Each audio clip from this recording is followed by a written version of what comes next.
It's time to bring in the man that brought us thunderstorms last evening and the prettiest moon that you've ever seen this morning. Good morning, Pat.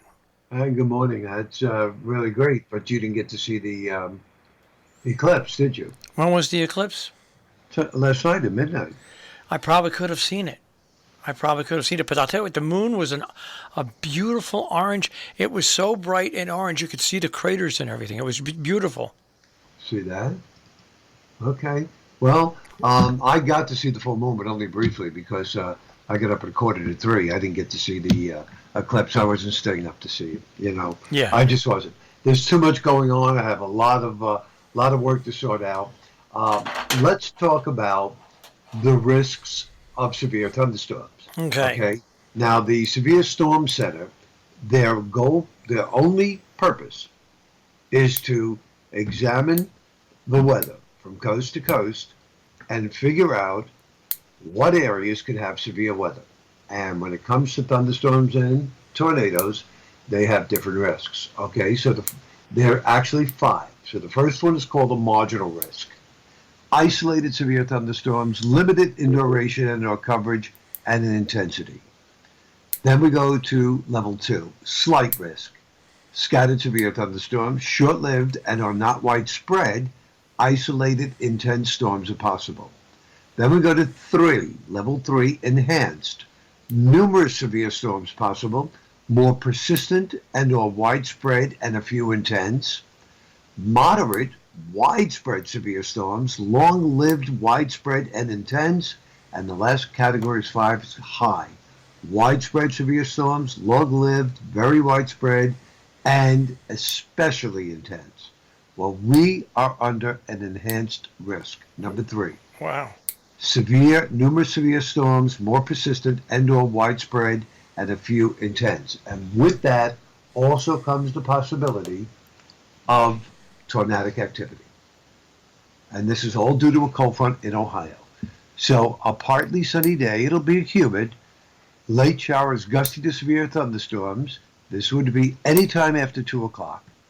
In the low 80s, showers and storms will end tonight by 8, 9 o'clock, 50 to 55.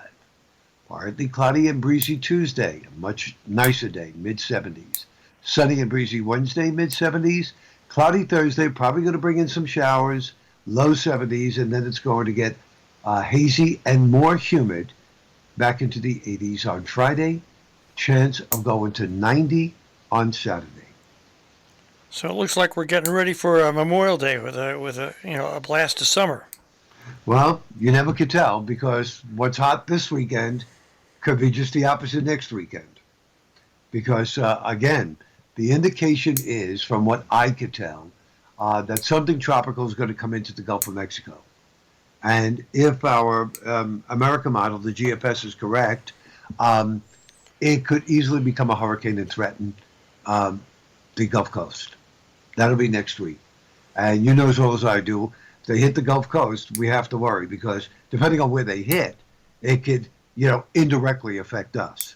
If it goes into Texas, 9 out of 10 times we don't have to worry about it. But if it heads for the Florida Panhandle and tries to come up the Appalachians, we always have to look at that. So that's next week, not this week. Very active weather pattern, wouldn't you say?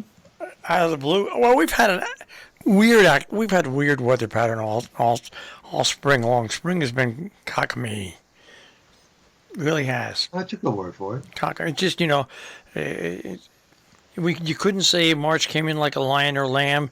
The lion and lamb made appearances all spring long. Yeah, you're absolutely right about One day it that. was a lion, one day it was a lamb. One day it was a lamb. Yeah, you're right. You're right about that. Because I could just see. I mean, this weekend was the first time that I shut off the heat and put on the air conditioning. And normally we do that. Everybody knows that. Normally we do that April 15th. Yeah, yeah. No, my heat went off for the first time this weekend as well. Absolutely. And Yeah. I had purchased two new super duper air conditioners for this year called capsule airs. Very small, very efficient. I installed them about a month ago because they came early. Because if you bought them at a certain time, you got them at like 50% off because they were new. And so I put them on this weekend. The one in the bedroom, Pat, it's so quiet. If You you've got can't an, even tell what's going on. if you've got an air filter in your house where you filter air, Right. that's louder than the air conditioner. Wow, that's interesting. It, Very it, interesting. and it worked great. Now the one in the living room was only blowing regular air. Now listen to this. You know, when I sent a complaint in about it, you know who contacted me?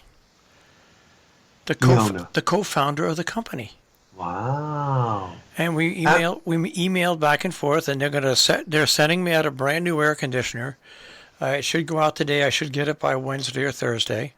They're sending me an additional thing where we can ship it back for free.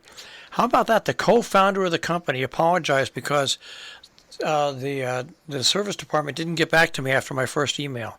That is a really good company. What's the name of the air conditioner? Capsule Air, Kapsul, Capsule Okay. Air. Capsule Air. I have to remember that because if if I ever want to get a small air conditioner for the cabin and have it run, through the generator, I'll buy one of those. What's the smallest they make? Do you know, Marshall? It's 5,000 BTU, and it cools my bedroom, which is about, I'll say, 10 by 12, icy cold. I leave it on 72. So it'll be it'll take the humidity out of the cabin if you get it. Right. And it's 5,000 BTU, so it won't strain your generator too much. Right. And it's not loud at all. Okay, Capsule Air. Thank you for that. While you were talking, I decided to look at the latest American GFS model that just came out and valid for next Wednesday. They have what looks to me as a hurricane pretty close to Key West. This is next Wednesday. I just want you to see how bizarre all of these things could be. By next Thursday, whatever this is, crosses Florida and is just off the Georgia coast. Okay, now next Thursday, prior to Labor Day weekend, folks. Now watch how bizarre this is. As we move to Friday, the low is still south of North Carolina. But this thing is definitely a hurricane, if the model is correct. What does it do? It brings it in toward the North Carolina coast during Friday of next week. This is what I think is bizarre. Of course, it weakens, but it's over eastern North Carolina as of next Saturday, which is the beginning of the Memorial Day weekend. So here sits this tropical system just sitting over North Carolina, and they take a band of tropical moisture from around it. This tropical moisture starts down around the Bahamas and streams up to us. So next Saturday, they are showing rain from this tropical system. And now, as far as it goes, it only goes to Saturday afternoon. It hasn't updated anything beyond that. They continue to have this tropical system sit over North Carolina, and they continue to bring this tropical moisture over us all during Saturday. Now, what's going to happen to that? Is it just going to dissipate?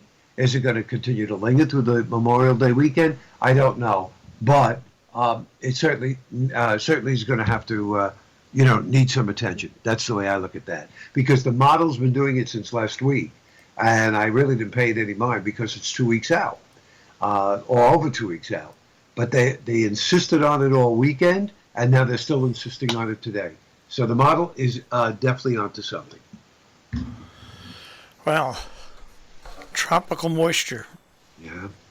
Warm downpours, no Right. downpour. Yeah, that kind Downpours, of then no downpours. Downpours, then no downpour. Kind of like a nor'easter. Bands of rain.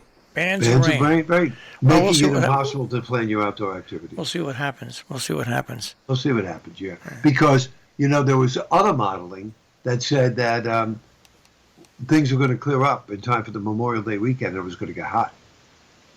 So, you have one model, saying, yeah, get ready for typical hazy, hot, humid weather. You have another model saying, oh, no, you're in for tropical rain. So we'll see what happens. All right. Well, hey, it is what it is. We have to deal with it however we deal with it. Let's deal with the potential of severe weather this afternoon. Yeah, and so if we get severe weather, it would be like in between like 4 and 7. I'm thinking that it could start. Well, I'm thinking the watch is going to go out before that. I think we'll go under a watch by easily by 1 or 2 o'clock, and I'm thinking that the main line would probably be after 3. But there could be some storms developing ahead of the squall line, because this is going to be a squall line that's coming toward us with strong winds. But ahead of it, there could be like little scouts of storms, sort of like saying, "Hey, I'm telling you right now, I'm clearing the way for this squall line that's coming in." So some areas could actually get a thunderstorm early this afternoon, but the main event should be mid to late afternoon. Well, yesterday the rain, and we had such a heavy thunderstorm, the rain actually caused my satellite service to go out for about 3 minutes. It rained so heavy where we are. It just rained incredibly heavy. That's kind of interesting. Yeah. Yeah. Well, that happens with satellite service. It happens at times when the rain gets so heavy and it's positioned just right. Right. So, anyways, well, other than that, how was your weekend? Good. Not bad. I was invited to a friend's house nearby on Saturday night, and that was nice. Nice little dinner. And then, both days I was out in the yard. I power washed the fence on Saturday. That took me 2.5 hours. A lot of mold, but I got it sparkling clean. It's a PVC fence, and then yesterday I was out there just doing some odds and ends, and then I came in here and started working for this morning because I knew we were going to have a heavy day today. I made lasagna yesterday. Lasagna. But you don't make it with meat, right? Yeah, no, I made it with a little bit of meat. Oh, you did? Okay, good. A little bit of meat and some mushrooms. And I'm sure you have leftovers, so you can just cut a piece and heat it up, right? Yeah, I had one piece. I've got enough lasagna to last a week. Good for you. Good for you. Because you really can't eat more than one piece a day. No, you really can't. I mean, it tastes good, but it's just too heavy. Yeah. So I've got enough to have lasagna for lunch or dinner for the rest of the week. That's good for you. All right, Pat, I'll speak to you tomorrow. Okay, bye, boss. Take care. Pat Pagano this morning at the Weather Center with a check on our tri-state forecast here on Robin Hood Radio.